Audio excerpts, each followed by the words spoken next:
The CBS Radio Mystery Theater presents...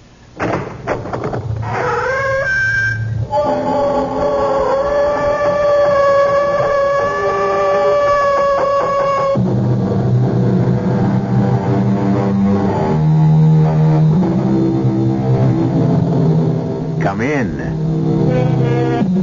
Welcome. I'm E.G. Marshall, your pilot on a mysterious cruise through the uncharted seas of your very own imagination. Vengeance is mine, I shall repay, saith the Lord. From this, we must assume that revenge belongs to him and to him alone, and that should end the matter, shouldn't it? But so many times, so many of us are so outraged by the painful fact that wrongdoers simply seem to get away with murder. Well, don't bet on it. After all, if the Lord says he will repay, he is good for the debt. And if he chooses to make it a long-term note, he has plenty of time. All of eternity. Rosa, look there. The car, it's out of control. Oh! Rosa, hurry. Maybe we can help these people. Benno, are they... Oh, no. They're dead. There's nothing I can do for them. Are you sure? I'm sure. The impact of the crash, death was immediate. It's the Konigs. The Konigs? The people I told you about. The ones who have the papers and a visa to go to the United States. Oh. Poor souls. They waited so long to get on the quota. Rosa, you say they have papers? Well, then, why don't we... No, Benno. But how else? How else we'd be able to get to America? Benno, I don't think it's the right thing. Who'll ever know? Who'll ever care? Here, help me. We'll take their papers. But it's stealing. Stealing? They can't use them anymore. They have better papers now. A passport to heaven. They won't mind if we use their visa to get to the next best place.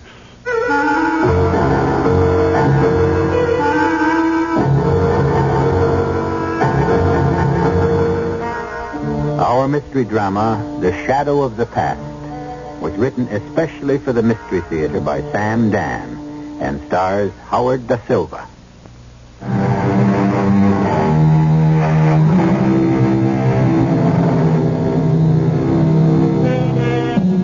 The neighborhood is old, run down. The buildings are crumbling and grimy. The neighborhood used to be a ghetto, a procession of many ghettos, as succeeding waves of immigrant nationalities paused here before moving on to the full promise of America. Now the neighborhood, strictly speaking, is no longer a ghetto. Some would call it a slum. Whatever. It still teems and pulses with closely packed humanity. It is still a melting pot, a crucible, a place for dreams and despair. Men and women throng the streets, move in and out of dingy shops, chat animatedly on the sidewalks, on the steps, from the windows. Little kids play jacks, hopscotch, hump rope. The older ones play stickball in the gutter, dodging the automobiles. That wiry kid at bat right now looks like he could hit that ball 3 sewers at least. See that swing, and there it goes. That ball must be at least 6 stories high. It'll pretty near make the end of the block. But watch the kid in the red shirt go after it. Look out for those people, red shirt. That fat man, the one with the briefcase in one hand and the notebook in the other. Look out! You'll run into him. I got it. He's out. The bomb, he's out. Oh, my eye. I can't see. What have you done to me? I'm blind. Hey, I didn't do it on purpose. Who looked? You could have killed me. Call an ambulance. I'm bleeding. Police! Well, wait a minute. You don't need an ambulance. You can walk right in and see Doc. You're right outside the doctor's Get office. your hands off me. I'm just going to jail. Yeah, sure. But first get that eye fixed, huh? Now, come on. Just up the steps right here. That's it. Hey, Pancho, you guys saved me my liquid fat, huh? That's it. Now. Through the hall. I'll teach you to attack law-abiding citizens on the street. Okay, here we go. Now ring the bell and walk in. Hey there, Mrs. Koenig. Oh, my. What is this, Joseph? I ran into him and banged up his eye. Is that Koenig? I'm blind. I'm going blind. No. Everything will be all right. Mister, I leave you in the best hands. Let me help you. This way. The doctor will see you immediately. Benno? No, bring him in, Rosa. Now, just sit down there. I'll answer it outside in the office. Well, now let me look at the eye. I'm blind. No. Nothing like that. Here, let me wash it out first. Then we can see what we have. I know it does sting just a little bit. Did someone hit you? Hoodlum. One of those gangsters playing ball in the street. It's really quite superficial. Superficial? To who? To you? You don't feel it. I don't even think you'll have a black eye. I promise you. Now just relax. You don't live around here, do you? Me? Live in this pigsty. I just collect the rents. Well, it's hardly a pigsty. Mostly poor, hard-working people. Lazy, shiftless bums. I think I'd better put a dressing on. You're a good doctor. Really? How can you tell? Hands. You got good hands. Sure. Swift. Light. Why do you waste yourself in this godforsaken neighborhood?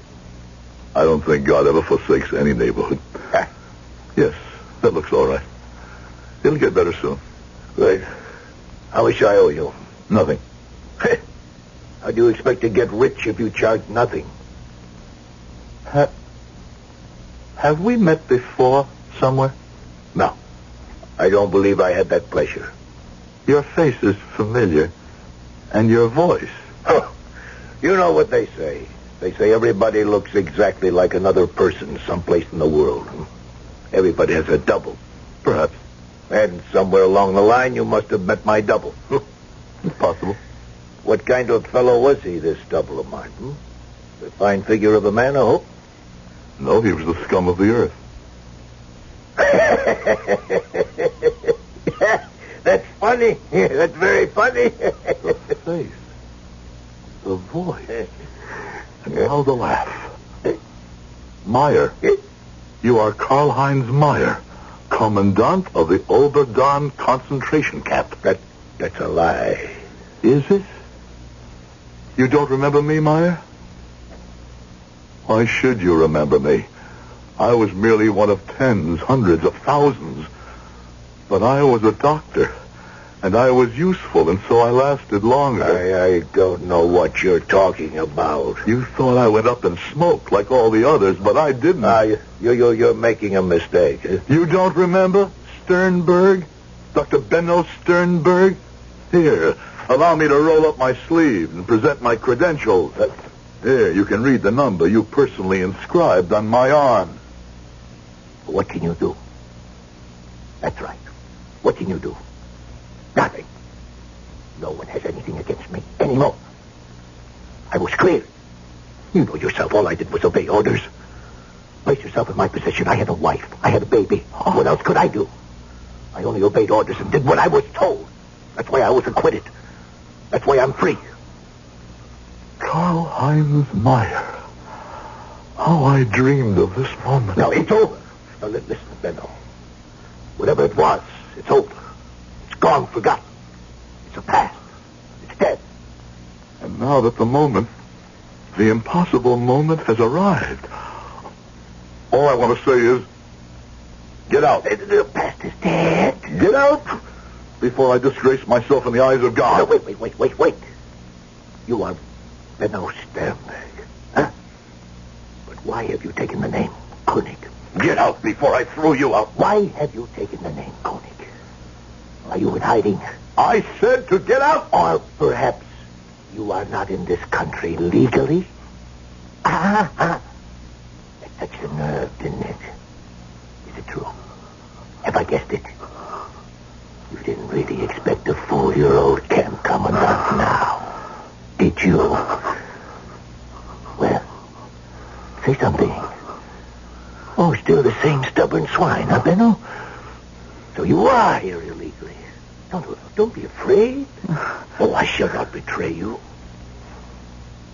Well, shouldn't you be grateful? Shouldn't you make it worth my while to keep my mouth shut? Oh, say, I remember. I remember you had a wife. She was a pretty little thing. Oh, yes, indeed, I do remember. You dog, you nothing do! What did you do that?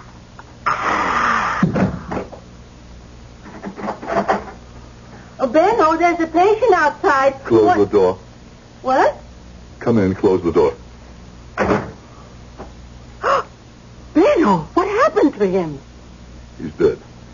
Dead? What do you mean dead? Why? I killed him. You... What are you saying? I drove a pair of scissors through his heart. No. You didn't recognize him when he came in, did you, Rosa? Recognize him? Meyer. Karl-Heinz Meyer. Do you remember? You had no right to kill him. I don't know what happened. Something. I looked at his face and I heard his voice. And suddenly, he became all their voices and all their boots and their bludgeons and their pistols and their faces. And there was the barbed wire, the stone walls, the screams, the smoke. All of us heard it together. To be beaten, tortured, murdered. And now, Benno, are you better than he is? You are a murderer, too. Rosa, the beast, he knew at once. He knew at once I was here illegally. At our age, to be homeless again. Homelessness is nothing new for us, Benno. But murder? No, you had no right to kill him. I know I had no right to kill him. But I did, and he's dead. You must call the police. And go to prison? Is that what I must do now? At my age? But the law says... Laws are made by politicians. Not this law, Benno. This law was made by God. I know. And this law is broken every day, everywhere, by hundreds, thousands of people. And he doesn't seem to be too upset about it. Oh, Benno, what are you saying? I am saying I will not give up my life for Karl-Heinz Meyer. I need your help, Rosa. I need your help. Oh, yes, Benno. I will help you.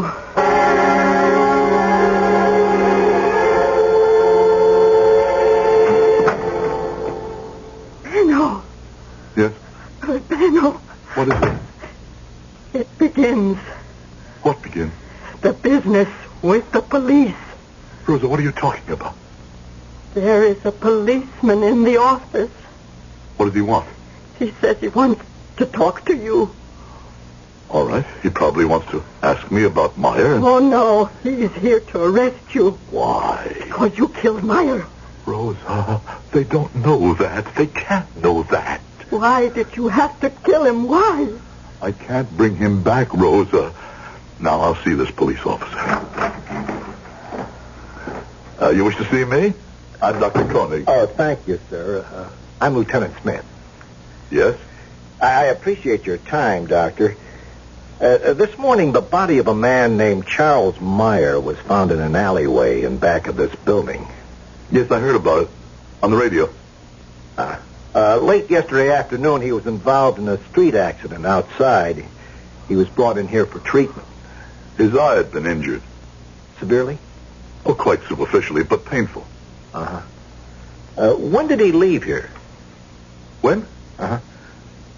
Oh, he was here for about 10 minutes, I suppose. And then he left? Yes. Were you acquainted with this Mr. Meyer? No. And when he left your office, that was the last you saw of him? Yes. Well, now that's all, Dr. Koenig. Sorry I took up your time. That's all? That's all. Thank you. Goodbye. Lieutenant, Yes, Doctor? do the police have any idea as to why he was murdered? Oh, well, that's open and shut. He had about $2,000 in rent collection money. Some local hoodlum was probably waiting for him. This can be a dangerous neighborhood. Well, goodbye, Doctor. Funny. Benno, I'm frightened. Of what? That police officer, he's a quiet man, but he's a clever man. He suspects you. Pull yourself together, Rosa. There's nothing to be afraid of. You heard what he said. It was robbery, that's all. Is that all? No, Rosa. Can we live with it, Benno? Yes, Rosa. We can live with it.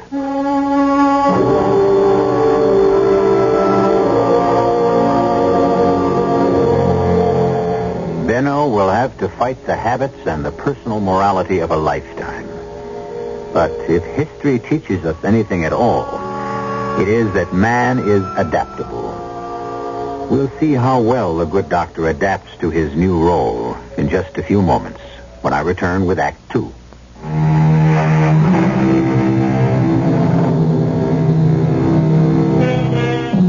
The days, the months, the years go by. Time is the great healer. The ugliest wounds close finally. And after a while, even the deepest pain subsides, and life goes on. It finds a new channel, a new purpose. The past is forgotten. Until one day, a door opens, and an evil presence enters the room. And once again, the past, the dreadful, horrible past, becomes again the unbearable present. When the past threatened Dr. Benno Sternberg, or Koenig, as he is now called, Benno struck at it furiously and killed it.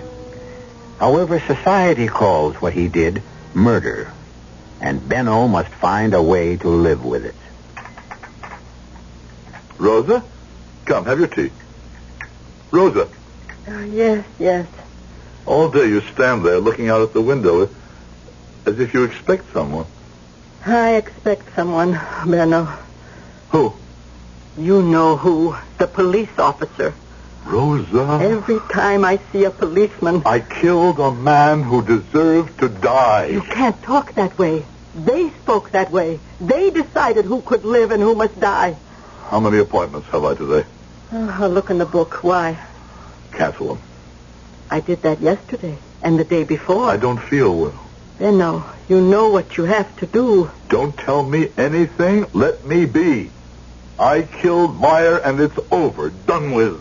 It's in the past. And the past must be forgotten. The past is dead. You understand? Yes, Benno. I understand.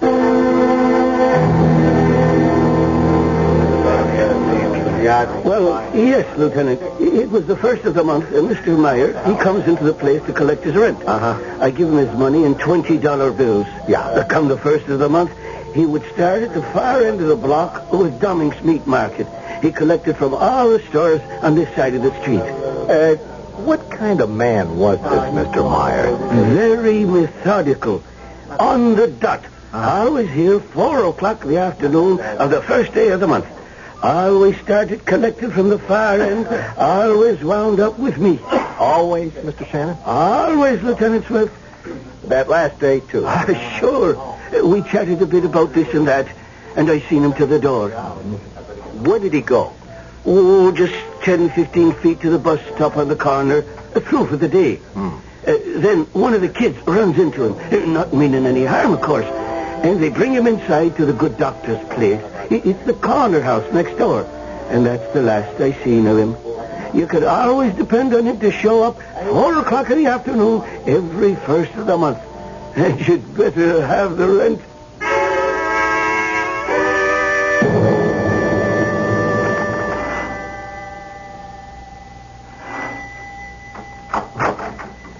Hello, Mrs. Koenig. Oh. I'm sorry to bother you again. Is the doctor in? Yes. Won't you have a seat? This really won't take a minute. I'll tell him you're here. Thank you.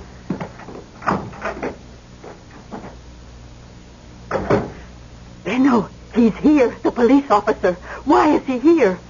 Perhaps he wants to ask me a question. What? He was already here once. I don't know why he's here. He knows, I tell you, he knows. Be quiet. There's no way for him to know. I'll tell him to come in. Yes, but please, Benno, don't ask me to stay in here with you. Rosa, I need you. I can't help you, Benno. I'm too frightened. I would give us away.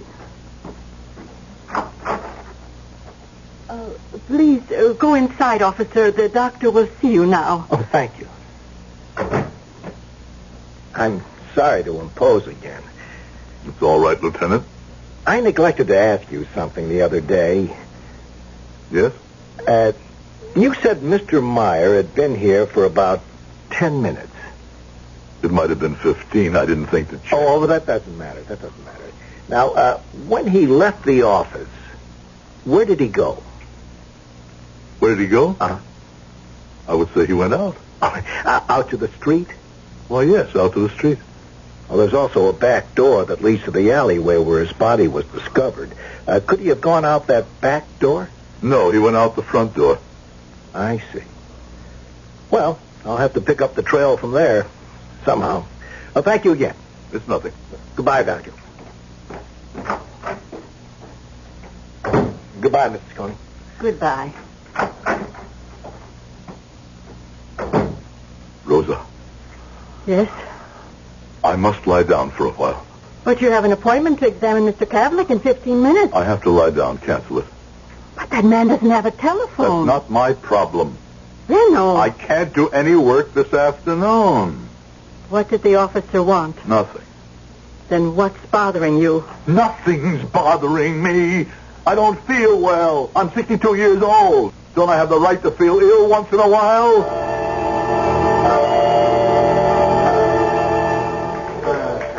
Hey, Smithy. Yeah? How you doing on the Meyer thing? Oh, I'm nowhere, Captain. Full week and I'm nowhere. I'll have to pull you off it. We got a gangland killing. Could I have a couple of more days? Well, this new thing won't go away. There's something about this Meyer killing that doesn't quite add up. Why doesn't it? Guy's smart. The whole neighborhood knows what he's carrying. It's a miracle he hasn't been knocked off I before. don't know. Something bothers me. What? I don't know. And that's what bothers me. Oh, I'll get it, Captain. Homicide South, Lieutenant Smith. Lieutenant, this is Jerry Shannon. You know me. I own the saloon. Sure. What can I do for you? I think I can do something for you. What's that? I can give you the killer of Charles Meyer. Who is he? Who's the killer, Shannon? This $20 bill. See what it says? At last. At last, indeed.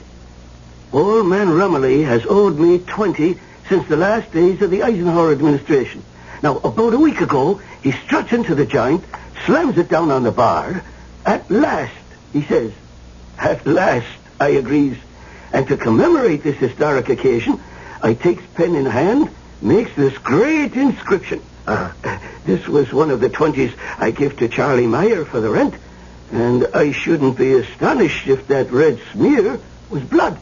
And how did it come back to you? Not an hour ago, a local hooligan, Tommy Willis, he strolls in here, bangs the 20 on the bar, and buys drinks for the house. Tommy Willis. Yeah. Well, I guess that takes care of that. I'm being framed. Where'd you get the $2,000? I told you, a friend gave it to me. What's his name? I told you, I don't remember. There's blood stains on these bills, blood stains on your jacket. How'd the blood get on your jacket, Tommy? I was shaving. You always wear a jacket when you shave, don't you, kid? You passed this bill at Shannon's bar. He swears it was one of the bills you paid Meyer with. Come on, Tommy. The stenographer's ready. Don't drown yourself, cop. What's the truth, Tommy? Come on. I told you, Lieutenant, the guy give me the dough. No, Tommy. Tell us the truth. You wouldn't believe it. Well, what have you got to lose? We don't believe the story you're telling now, either.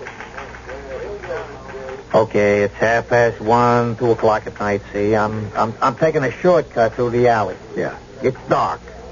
I trip over something. A guy. Now, I fall right on top of him. That's how come I got blood on the jacket. All right, go ahead. Well, I look close. Yeah. It's a stiff. Now, I didn't do it. I figure I better blow, but, Yeah.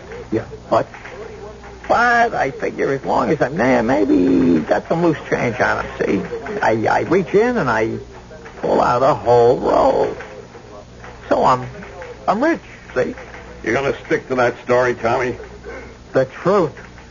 Well, maybe the jury will believe you. You can't hang it on me. Poser, Daly, take him back. Wait a minute, I didn't do it. I go up against the jury with my rap, I'm gone for life. Now give me a break. Who wants coffee? What if he's telling the truth, Captain? Smitty, what are you saying? What if he's telling the truth? Come on, Smitty, the bills, the blood, it's open and shut. Yeah, maybe. Maybe what? No, I could buy it if what? If when Meyer left the doctor's office, he went out the back way into the alley. But he didn't. According to the doctor, he went out the front door into the street. So? How could Tommy get him to go back there to the alley? Meyer was through for the day. If he left the front way, he'd be at the bus stop. So maybe he went out the back way. But Dr. Koenig says... Maybe I better check Dr. Koenig again.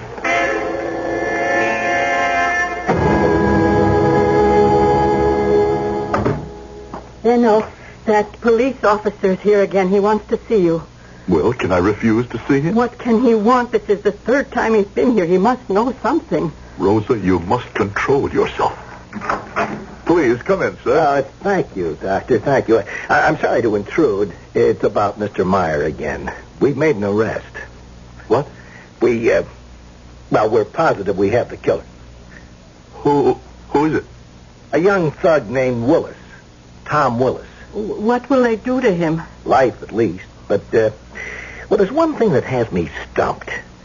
I would be more certain it was Tom. You mean you're not sure? Well, I'd be 100% sure if I could resolve one detail. Now, you said Mr. Meyer left your office through the front door. Are you positive he didn't go out the back door? I'm only positive he left the office. I took it for granted that he went out into the street.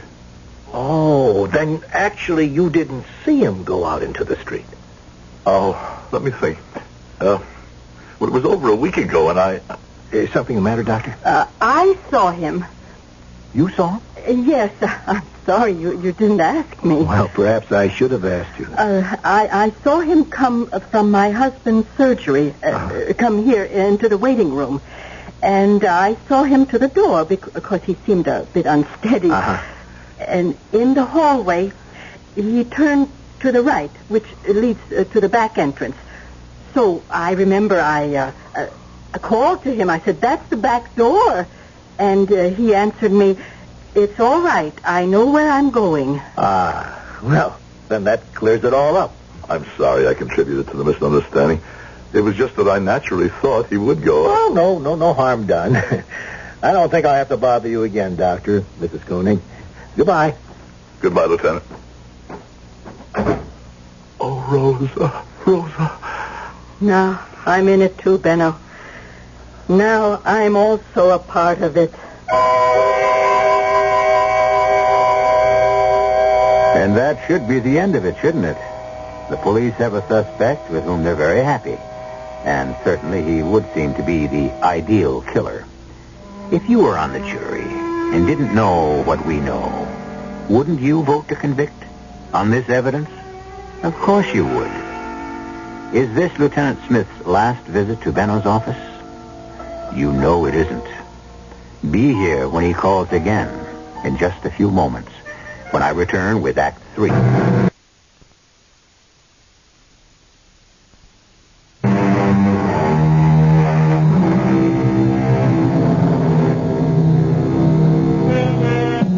Who shall live, and who shall die, and who shall make that decision?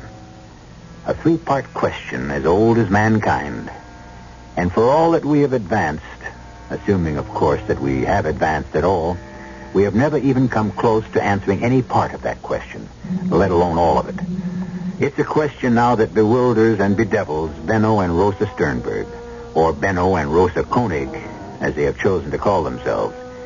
Two people who have never done anything wrong in a long and useful lifetime, until last week. And now, one crime must beget another. No. It would be different if he were somebody. What do you mean, somebody? Somebody that mattered. All of us matter. He's a hoodlum, a criminal. I won't die for him. Shall he die for us? Why not? Why not? Why not? Oh, my dear Lord. Rosa. When did you ever talk this way, Benno? Yes, you killed Meyer, but he poisoned you first. And the poison has spread. Soon it'll reach your heart. Soon you will talk like Meyer and the rest of them.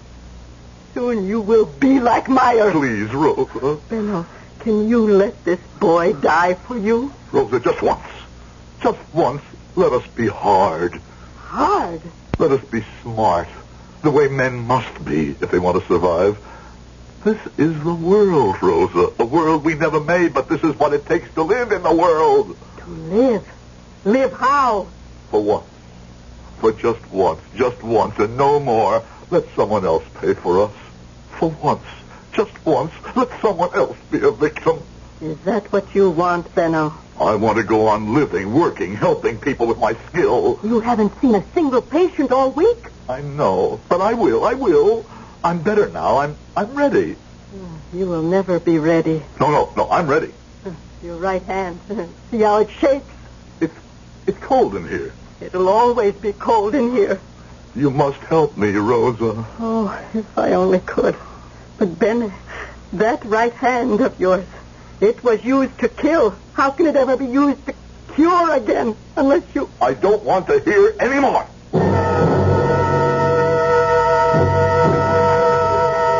Well, Smithy, he's been indicted, and I see you're a hero. Did you read the papers?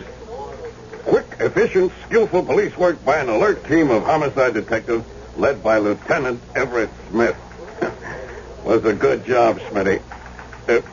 Smitty. Yeah? What's the matter now? I don't know. I know you got the blahs. Once the excitement of a case is over, You know, I wish I could convince myself that it really should be over. What are you building to? Why did Meyer go out the back way? Hold the phone. When he went out the front way, you were unhappy because you didn't see how he could wind up in the back alley. Yeah, I know. Well, so now that we established he did go out the back way, shouldn't that tie it up? No. Why not? It does what it has to do. It puts him in the alley where you needed him. I know, but... Yeah? What was he doing in that alley?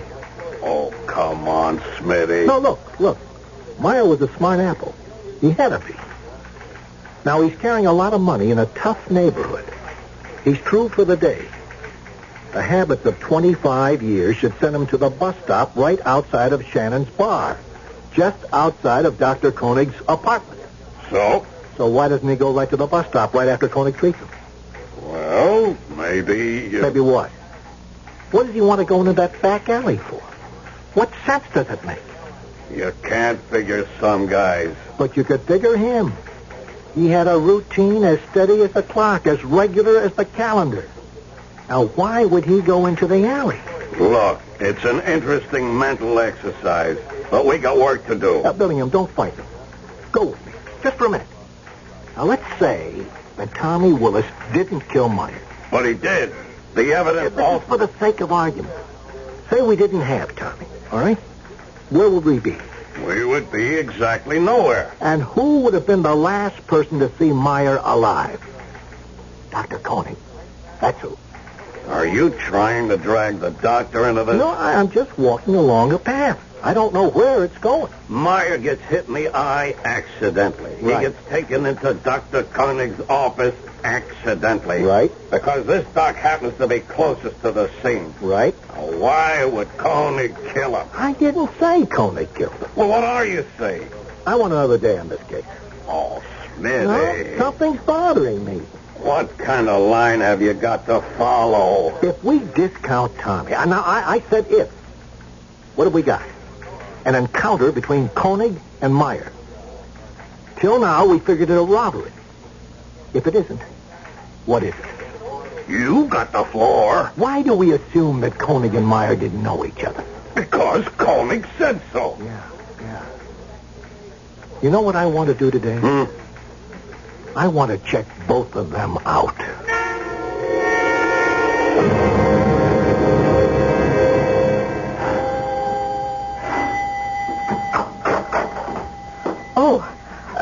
Good afternoon, Lieutenant. Hey, good afternoon, Mrs. Koenig. Is the doctor in? Who rang the bell, Rose? Oh, I'd like to talk to you, Doctor. Do you have some more questions? Well, I'm not here as a detective. I'm calling on you as a patient. A patient? Mm-hmm. Is something wrong? I have a problem. Yes? I don't know what to do. About what? I must reach a decision. Concerning something physical? No, it's a matter of, morals, ethics. But how can I help you? This sounds like more of a problem for a psychiatrist. A man like you, Doctor, who practices in a neighborhood like this, he knows quite a bit about human behavior. I've asked around. Folks here seem to think you're some kind of god. That's not really true. I just practice. Oh, I don't know what to do, and I want you to help me make up my mind. Well, if there's some way I can help. It has to do with Mr. Meyer. Mr. Meyer? Yes. You see, we have a young punk named Tommy Willis for the murder. It's a dream case for a prosecutor. He'll be set up for life. Understand? Yes. And he should be. Now, on the other hand, and I can't prove any of this, we have a Dr. Benno Koenig. Yes? A great man. What are you trying to say, Lieutenant? What I'm trying to say is very difficult, Doctor. That's why I'll need your help. Now, I checked out a Dr. Benno Koenig at the local medical association. They never heard of him. Benno. Let me continue, Mrs. Koenig. And no hospital ever heard of him either. So, I must assume that this Dr. Koenig, if he is a doctor, is practicing without a license. I am a doctor. Oh, I'm sure of it. I survived. Rosa and I, we survived the camps. Don't ask how. But when it was over, I wanted to come to this country. But I couldn't get on a quota. A friend of mine and his wife, they did. And they were killed in an accident. His name was Benno Koenig. We took the visa, the papers, but the only thing was, Koenig wasn't a doctor. I could come to this country under the name Benno Koenig, but I couldn't practice medicine. I see. But I must practice, or die. All those years in the camps, the thought that one day I could once again be a doctor, that's what kept me alive. I understand, Doctor. And so, for all these years, I have hidden myself here. I treat the poor, the forgotten, the hopeless. Who would bother me here? Who would think to ask? And then Meyer walked in. Meyer. Now, I can't prove any of this. Remember, I can't prove it. But Meyer, now he must have been part of your past. An evil part of your past. No. Don't answer me.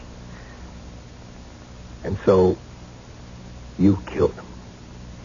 I can understand that as a human being. I could even justify it. No. Please, don't talk. Remember, I can't prove any of this. Even if we could establish that you did know Meyer, even if we could establish a motive from the past, we couldn't prove it. But I have a problem. Yes. What to do about the fact that I have no license, no credentials to stop me from practicing? No. I'm a homicide detective. I'm not concerned with that. Well, maybe I should be, but in my business, on a practical basis, we have to overlook things every day. No, my problem is Tommy Willis. The boy. Now, I don't know what to do. I could forget everything and go on to my next case. Should I? I mean, after all, why shouldn't Tommy pay for Meyer? Why? Whom means more to the community? You or Tommy? And let me tell you something else. If Tommy beats this rap, he'll be back again in a day, a week, a month. He'll commit murder. That's where he's headed. Isn't this the best solution to the problem? Well, what? I've come for advice, Doctor. What should I do?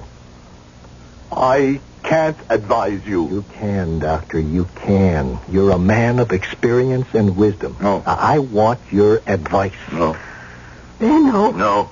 You must do what your conscience commands. What does your conscience command, Doctor? I say... Now, remember, the case against Tommy is ironclad. No one need ever know except us. There are poor people out there. You're their only hope. Isn't it better for you to stay here and help them? But I can't help them. I can't, not anymore. My hands, they're no longer the hands of a doctor. They're the hands of a murderer. Benno. Yes, Rose. You were always right. I must pay. But Meyer was trash. This boy is no better. Remember who you're paying for. Still, I must pay. We must pay. And this is how we survive the Myers. Lieutenant, let me treat you for the problem you came in with. I can do it. Now I can do it. I murdered Camp Commandant Karl-Heinz Meyer. Hey, Doc. Oh, Joseph, that arm. What happened? It went right through a plate glass window. Come inside quickly. Oh, may I, Lieutenant? Well, go right ahead, Dr. Koenig. You mean Dr. Sternberg? First, we must stop the bleeding. Oh, would you mind waiting, Lieutenant? Dr. Sternberg will be with you in just a few minutes.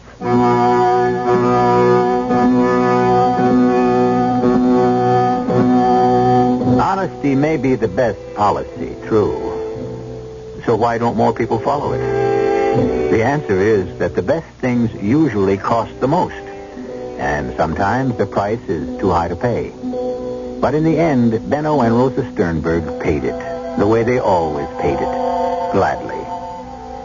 Because once you're accustomed to the best, it's hard to settle for less. I'll be back shortly.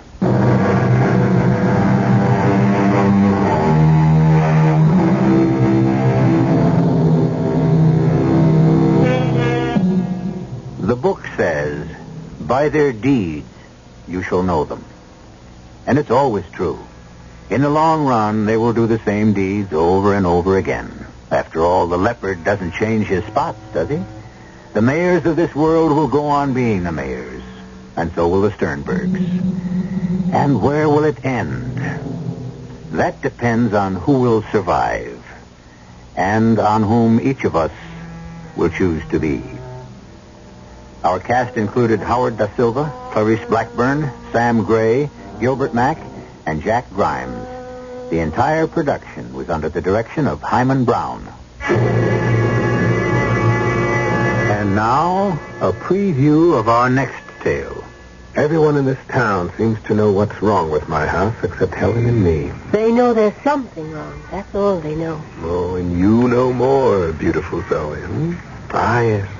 Behind those beautiful green eyes lies secret. And your attitude is one reason why I can't tell you.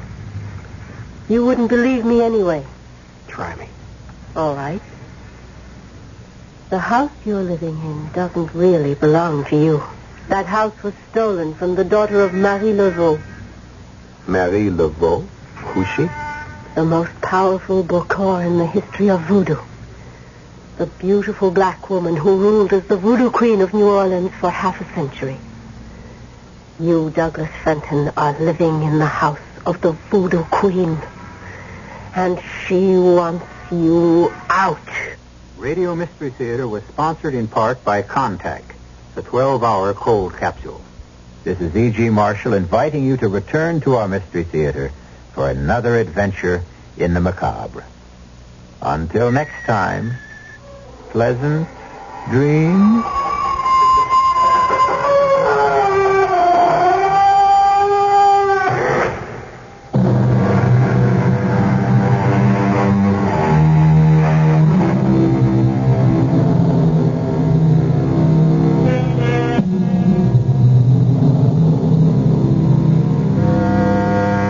Theater comes to you from CBS Radio and Radio 87. You've been listening to the OTR Gold Network. Find more classic radio at otrgold.com.